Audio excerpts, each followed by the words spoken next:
Fala, povo de Deus, sexto dia da nossa série, um caminho ainda mais excelente, 1 Coríntios capítulo 6, e eu acredito que vai ser rápido. Esse capítulo ele é muito autoexplicativo, amém? Eu só vou ler praticamente e eu tenho certeza que você já vai entender. Versículo 1 em diante: se algum de vocês tem queixa contra outro irmão, como ousa apresentar a sua causa para ser julgada pelos ímpios, em vez de levá-la aos santos? Vocês não sabem que os santos hão de julgar o mundo? Se vocês hão de julgar o mundo, acaso não são capazes de julgar as causas de menor importância? Vocês não sabem que haveremos de julgar os anjos, quanto mais as coisas dessa vida? Portanto, se vocês têm questões relativas às coisas dessa vida, designem para juízes os que são da igreja, mesmo que sejam os menos importantes. Digo isso para envergonhá-los. Acaso não há entre vocês alguém suficientemente sábio para julgar uma causa entre irmãos? Mas ao invés disso, um irmão vai ao tribunal contra o outro, e isso diante dos descrentes. O fato de haver litígio entre vocês já significa uma completa derrota. Por que não preferem sofrer injustiça? Por que não preferem sofrer prejuízo? Em vez disso, vocês mesmos causam injustiça e prejuízos, e isso contra os irmãos. Então, Paulo, ele está falando aqui contra algo que acontecia, que é o quê? Um irmão ia à justiça contra outro irmão.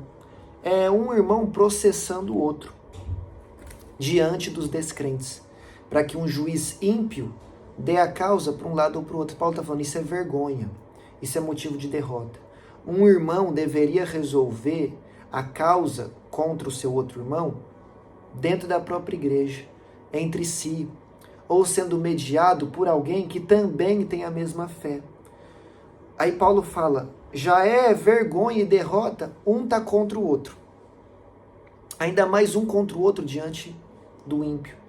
Ele fala, nós haveremos de julgar o mundo, nós haveremos de julgar os anjos. Gente, em algum momento Deus vai nos colocar para julgar os anjos. Tá entendendo?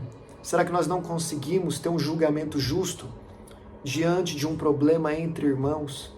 Será que não tem ninguém que é sábio e justo para mediar um problema entre duas pessoas da igreja? Paulo está falando, é vergonha duas pessoas da igreja brigarem. E é pior ainda fazerem isso na frente de um descrente. Só que aí ele apresenta um alto nível do evangelho. Aí Paulo, meu Deus, ele apresenta um nível do evangelho, um entendimento assim que é para poucos, que ele fala, você não prefere sofrer injustiça? Você não prefere sofrer prejuízo? Você prefere injustiçar e causar prejuízo no outro?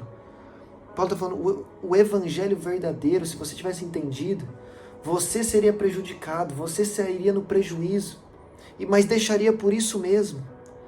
Para quê? Para evitar briga, para evitar falatório, para evitar conversa, para evitar que outro se prejudique. Você está buscando o interesse dos outros antes do seu, isso é alto nível do evangelho, meu irmão. E eu não sei se a gente está pronto para essa conversa. Mas agora do versículo 9 em diante, é muito autoexplicativo, você vai entender. Vocês não sabem que os perversos não herdarão o reino de Deus? Ou seja, os perversos não herdarão o reino de Deus. Não se deixem enganar. Os imorais, nem os idólatras, nem os adúlteros, nem os homossexuais passivos ou ativos, nem os ladrões, nem avarentos, nem alcoólatras, nem caluniadores, nem trapaceiros herdarão o reino de Deus. Está uma lista de quem não herdará o reino de Deus. Assim foram alguns de vocês.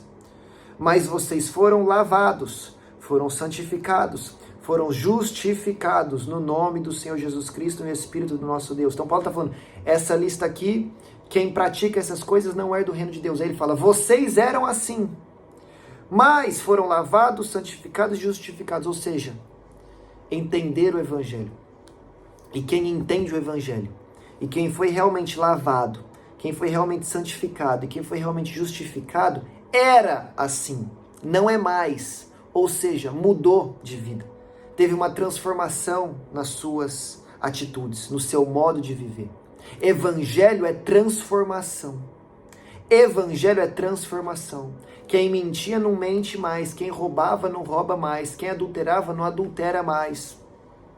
Esse é o verdadeiro evangelho. E essas são as pessoas que realmente foram alcançadas pela graça e serão salvas, lavadas, santificadas e justificadas, transformadas pelo poder que há no nome de Jesus. Aí, versículo 12, muito conhecido: tudo me é permitido, mas nem tudo me convém. Tudo me é permitido, mas não deixarei que nada me domine. Agora preste atenção. Paulo, na verdade, escreveu 3 cartas aos Coríntios. Uma foi perdida. Essa aqui, que é a primeira, na verdade é a segunda. E a segunda, na verdade, é a terceira. Mas como uma foi perdida, nós consideramos essa a primeira e a segunda. Quando Paulo escreve aqui, tudo me é permitido, está entre aspas. Paulo não está falando que tudo é permitido. Paulo está citando uma frase da igreja de Coríntio em resposta à sua primeira carta. Então Paulo escreveu uma primeira carta e os irmãos de Coríntios responderam. Essa primeira carta foi perdida. Mas na resposta dos irmãos de Coríntios tinha essa frase: tudo me é permitido. Então, quando aqui a Bíblia diz tudo me é permitido, não é Paulo falando, inspirado pelo Espírito Santo. É Paulo citando o que os irmãos falaram. Entendeu?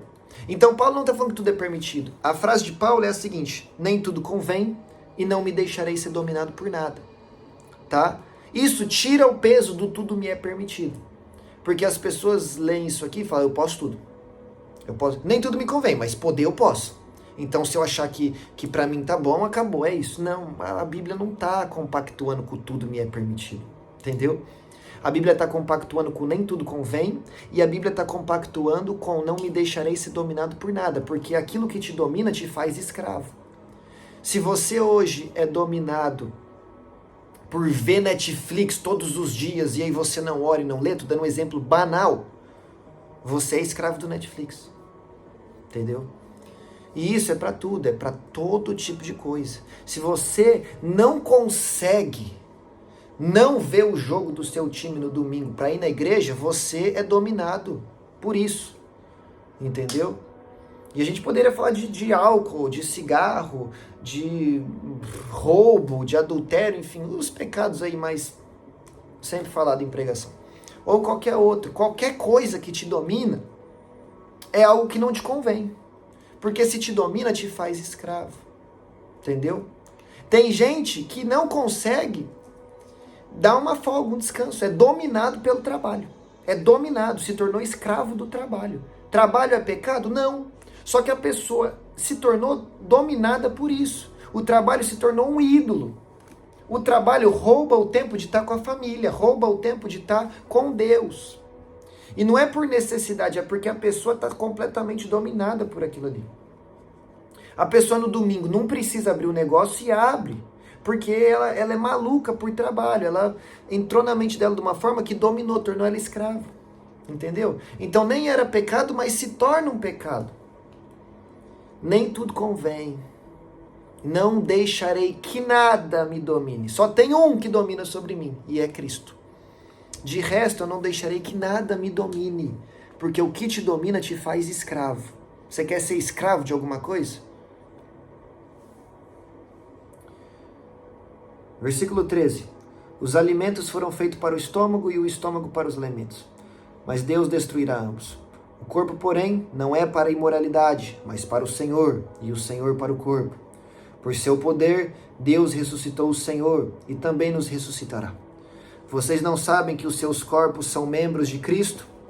Tomarei eu, o membro de Cristo, e unirei a uma prostituta? De maneira nenhuma. Vocês não sabem que aquele que se une a uma prostituta é um corpo com ela? Pois está escrito, os dois serão uma só carne. Quando há relação sexual, as duas pessoas estão se tornando uma só. Não é só quando casa, quando coloca uma aliança no dedo, é quando há relação sexual. Existe ali um laço de alma sendo feito. Então, quando alguém, no exemplo que o próprio Paulo está trazendo, se une a uma prostituta e esse alguém é um cristão, ele está unindo uma prostituta ao corpo de Cristo. E nós queremos que alguém que, né, trabalha com prostituição venha para Cristo, mas como? Lavado, santificado, justificado, transformado. Não no caso de prostituição, não cometendo prostituição. Tá? Eu sei que você está entendendo, se você é inteligente, né? Então, toda vez que uma pessoa se deita com outra, fora do casamento, cria um laço de alma impuro, um laço de alma sujo. E mesmo depois do ato ter acabado, aquele laço no mundo espiritual foi feito. É por isso que você vê um monte de pessoa quebrada emocionalmente, quebrada espiritualmente, carregando um monte de trauma, um monte de problema. A pessoa nem tinha problema, passou a ter. Por quê? Porque se uniu com alguém que tinha esses problemas. Aí isso passou para ela através do laço de alma. Isso aqui é espiritual. É muito espiritual que eu estou ensinando agora. Tá? Saímos da parte do que você ia auto-entender tudo. Estou te ensinando algo poderoso. Então, você não pode ter relações sexuais com alguém que não é o seu cônjuge. Porque é pecado. Ou é adultério ou é fornicação. Fornicação é o ato sexual fora do casamento. Adultério é, né? Adultério. Todo mundo sabe o que é adultério. Então, todo ato sexual fora do casamento ou é adultério ou é fornicação. Ambos são pecado. Tá? Então, só por ser pecado já não pode. Só que aí depois tem o laço de alma. E você passa a carregar feridas que a pessoa carrega, você passa a carregar traumas que a pessoa carrega, você passa a carregar problemas que a pessoa carrega. E aí a pessoa se deita com várias. Imagina a confusão no mundo espiritual. Imagina a confusão a nível da alma da pessoa. Aí fica quebrado, aí vai para outros pecados, aí já se vê preso num vício do ato sexual, num vício de pornografia, num vício alcoólico, num vício de drogas. E uma coisa vai levando a outra. A Bíblia diz que um abismo puxa o outro. Então entenda que se deitar com pessoas que não é o seu cônjuge, cria um laço de alma impuro. E você fica preso a isso. É por isso que muita gente não consegue esquecer um namorado, um ficante que teve, porque tá ligado com a pessoa no mundo espiritual. Tenta de todas as formas esquecer, não consegue. Tem que fazer uma quebra espiritual. Tem que fazer uma quebra espiritual. Isso aqui é muito forte, cara. Tem que fazer uma quebra espiritual. Você vai ficar gostando dessa pessoa para sempre. Você vai ficar lembrando dessa pessoa para sempre. Você vai ficar esperando essa pessoa te ligar para sempre. Nossa, mas eu nem amo mais, mas eu deito na cama e vem a lembrança. É espiritual. Porque se tornou um só. É o que está falando aqui. Se tornou um só. Entendeu? Então tem que haver uma quebra espiritual. Tem que haver uma liberação no mundo espiritual. Tá? Versículo 17. Mas aquele que se une ao Senhor é um só espírito com ele. Glória a Deus. Vamos viver em unidade com Deus. E não com a perversidade nem com o pecado. Versículo 18. Fujam da imoralidade sexual. Todos os outros pecados que alguém comete fora do corpo os comete. Mas quem peca sexualmente, peca contra o seu próprio corpo. Quem peca sexualmente está pecando contra o seu próprio corpo. Acaso não sabem que o corpo de vocês é santuário do Espírito Santo, que habita em vocês e que lhes foi dado por Deus e que vocês não são de si mesmos? Vocês foram comprados por alto preço, portanto glorifiquem a Deus com o seu corpo. Quando você comete uma imoralidade sexual ou comete algum outro pecado que danifica o seu corpo, você está danificando o templo do Espírito Santo. O Espírito Santo habita no meu corpo. O Espírito Santo habita no seu corpo. Quando você negligencia o seu corpo, quando você o trata mal, quando você comete imoralidade sexual, você está fazendo mal contra o Espírito Santo. Você está fazendo mal contra o templo do Espírito Santo. E você foi comprado por alto preço. Não foi por prata, não foi por ouro. A Bíblia diz que foi pelo sangue de Jesus. Portanto, glorifiquem a Deus com o seu corpo. O seu corpo tem que glorificar a Deus. Amém? Conseguiu entender? Muita coisa, né, para digerir? Mas reflita nessa palavra.